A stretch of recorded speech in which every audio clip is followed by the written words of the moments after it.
Hello new moms, welcome back to episode 5 of healthy breakfast and snack series. ఈ రోజు వీడియోలో sabudana cutlet అయితే చూపించబోతున్నాను. పిల్లలకి చాలా హెల్దీగా. అది ఎలా చేయాలో చూసే ముందు మన ఛానల్ని ఫస్ట్ టైం చూస్తున్నట్లయితే welcome back to our channel అమ్మతో ఆద్యశ్రీ.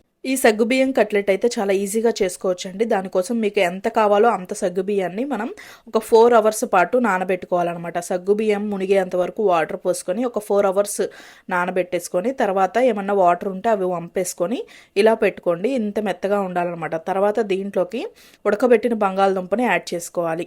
దీనికి ఎగ్జాక్ట్ మెజర్మెంట్స్ అంటూ ఏముండవు. మీరు తీసుకునే సగ్గుబియ్యాన్ని బట్టి బంగాళదుంపని అయితే యాడ్ చేసుకోండి.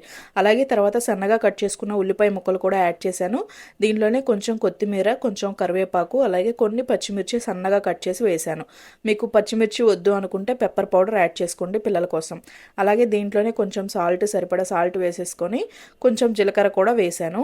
నేను ఇక్కడ దీంట్లో సపరేట్గా వేశాను కదా పచ్చిమిర్చి, జీలకర్ర, అల్లం ఇవన్నీ కూడా మీరు మంచిగా దంచుకొని వేసుకుంటా అన్నా కూడా పర్వాలేదనమాట. చాలా టేస్ట్గా ఉంటుంది. అలా కూడా నేను ఇక్కడ సపరేట్గా వేశాను. లాస్ట్లో వేసింది అయితే అల్లం తురుము అనమాట. ఇవన్నీ మంచిగా కలిపేసుకోవాలి. ఏమైందంటే ఇవన్నీ కలిపేసుకొని ఫస్ట్ స్టార్ట్ చేశాను. నాకేంటంటే చాలా మెత్తగా వస్తున్నాయి అనమాట. ఏమైంది ఇంత మెత్తగా ఇరిగిపోతున్నాయి అని అనుకుంటే తర్వాత గుర్తొచ్చింది పల్లీల పొడి యాడ్ చేయలేదని చెప్పేసి. సో తప్పకుండా యాడ్ చేయండి పల్లీల పొడి. పిల్లలకి ప్రోటీన్ ఉంటుంది, మంచిగా మనకి కట్లెట్ కూడా కొంచెం మంచిగా వస్తుంది అనమాట. ఓకేనా. తర్వాత ఈ పల్లీల పొడి అంతా కూడా వేసుకున్న తర్వాత మంచిగా కలిపేసుకొని ఇలా చిన్న కట్లెట్ లాగా వేసుకోవచ్చు. లేదు అని అనుకుంటే మీరు ఒక పేపర్ మీద ఆయిల్ రాసేసుకొని మనం చెయ్యంత పరాటా లాగా అయినా చేసుకోవచ్చు అనమాట. మీ ఇష్టము, ఎలా కావాలంటే అలా. కానీ ఇవి చేసేటప్పుడైతే చాలా జాగ్రత్తగా ఉండాలండి.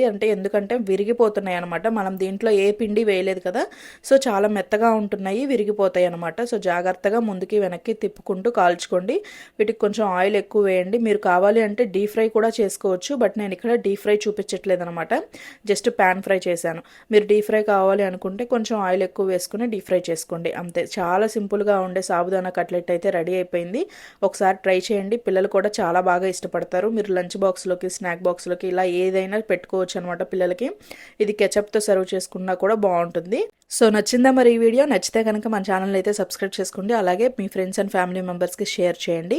Thank you so much for watching. Next వీడియోలో కలుద్దాం. అంతవరకు బాయ్ అండి.